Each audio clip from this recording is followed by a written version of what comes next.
Here are 3 steps to keeping your teenager occupied during the summer using a strategy called time blocking. My name is Annie Adjen. I'm a certified ADHD coach, and I work with parents and their high school or college students. I teach them all how to manage ADHD and harness its gifts. If your son or daughter has ADHD, I'm sure that you've figured out by now that you must keep them busy. Unstructured time makes for an unstructured brain. That's why year-round routines filled with academics and activities are very important for the ADHD brain. But what is a parent to do during vacation time? Especially long ones like summer break. Steady routines become much more inconsistent due to travel, summer camps, hopefully a summer job. Teenagers really do need a break over summer, but they still need responsibilities and they need physical activity. They also need to help around the house, and they absolutely need to do something to prevent summer brain drain. We know that students can lose up to 2 months of school year learning over summer. But if you use this strategy of time blocking, you can make all of that happen while your teen also enjoys some summertime downtime. Time blocking is a productivity technique of dividing days and weeks into specific blocks of time. And each block is dedicated then to a different type of activity. All you need for time blocking during the summer months with your teenager is these 3 steps. First, identify what needs to be accomplished over summer. Then create blocks or categories for those groups of activities and schedule them on the calendar. And step number 3, the day of, or even better yet, the night before, write out a to-do list of 3 to 5 tasks during that time block that your teen will need to complete. Let's take a look and go a little deeper into each one of the steps. So step number 1 is to determine your summer goals. Sit down with your teenager and brainstorm together the important things and the fun things that all need to get done this summer. Parents, bring your list, but also stay open to incorporating the things that your teenager suggests. Remember that during step 1, you're just creating the categories, not the individual tasks. Here are some time blocks or categories that work the best for most families during summer. 1 is exercise, outdoor activities, dog walking, swimming, biking, running, strengthening and conditioning at the gym, or even just weights in the garage. Another category is household contributions. These are chores, meal prep or cooking full meals, doing the dishes, trash, laundry, lawn care, and weekly bathroom and bedroom cleaning. Another block is continuing education. This is imperative to be blocked. This might include SAT or ACT prep classes, depending on the age of your student, reading some books from your school district's summer recommended reading list. Some kids really enjoy creative writing during the summer, and it's never too soon to start in on those college essays. Another category that I suggest is what I call personal projects. So this could be learning a foreign language or picking up an instrument. Arts and crafts are great, maybe selling stuff on eBay and then donating the proceeds. Also, gardening is a lot of fun in the summer. One of my current students that I'm coaching right now, he's going to help his dad this summer build a new deck on the back of their home. He's really excited about this. So that would fall into this personal projects category. Embrace other summer themes, and this area is really great for getting your teen to buy into this time blocking creation.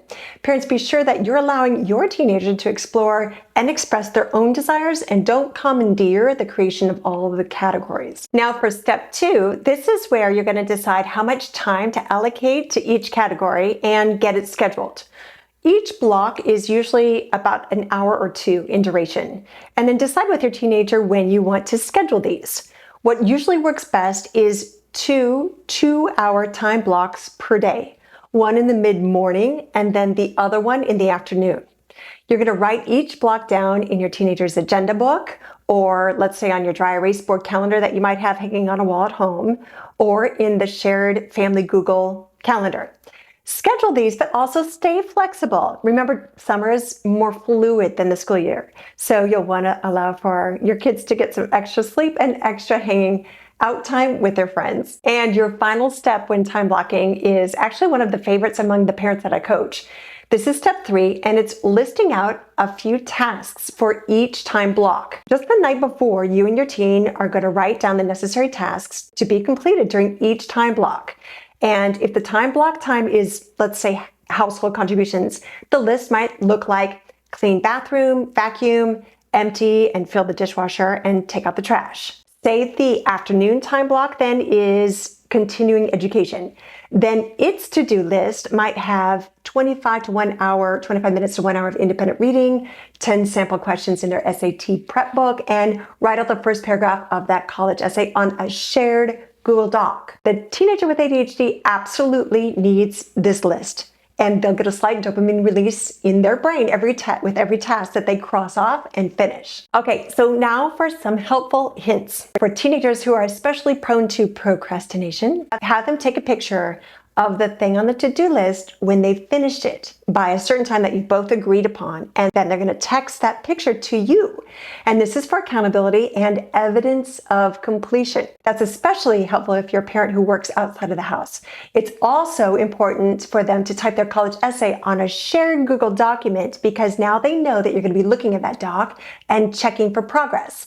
And just knowing that helps them get to it and get it done. Another tip is try not to ask questions that give them an easy out, like, hey kiddo, did you do some exercise today? They're gonna say, yeah. Instead, have them always show you what they've done. You can have them show you the route that they've run by using the Map My Run feature in this very cool Strava app. Or they can also show you the 10,000 steps reached notification on their Apple Watch. Another tip is try to time block a weekly bucket for fun things for the family. And this could be just a couple of hours on a weekend. And that activity could be paddleboarding, taking a cold plunge in the morning, fishing, board games, grilling out, s'mores. This is a way to make sure time blocking doesn't start to feel like a summer buzzkill to your teenager. You'll have to let me know how you're making it work for your teen and for your family. Time blocking is particularly useful during the summer months because it ensures that your teenager will be productive. It ensures that they'll start helping around the house and keep everything that they learned at school from draining out of their brain over summer. But time blocking also allows them to feel like they're in vacation mode, and it allows for a lot of flex time in between those blocks. Time blocking also reduces parent-teen conflict because now both of you know when to expect the completion of tasks. And you parents, you won't have to do so much reminding and hopefully no nagging. If you have a teenager with ADHD at home this summer, you absolutely need some structure in lieu of the structured school year routine. And time blocking is just the best way to go. One of the best benefits for parents is that this practice minimizes the opportunity for your kiddo to say, "What, Mom? How come you're suddenly telling me I have to do all this stuff when I thought I was going to have a break and some downtime this summer?" So for a quick recap on time blocking, 3 easy steps. Determine your summer goals, allocate and schedule blocks of time, outline 3 to 5 tasks for each time block as you go, one day at a time. Keep it simple and straightforward with a strategy so that you and your whole family can enjoy summer and make sure it's not only a relaxing summer, but also a productive one. I'm Annie Adjen, and I'm wishing you all A's in your every endeavor.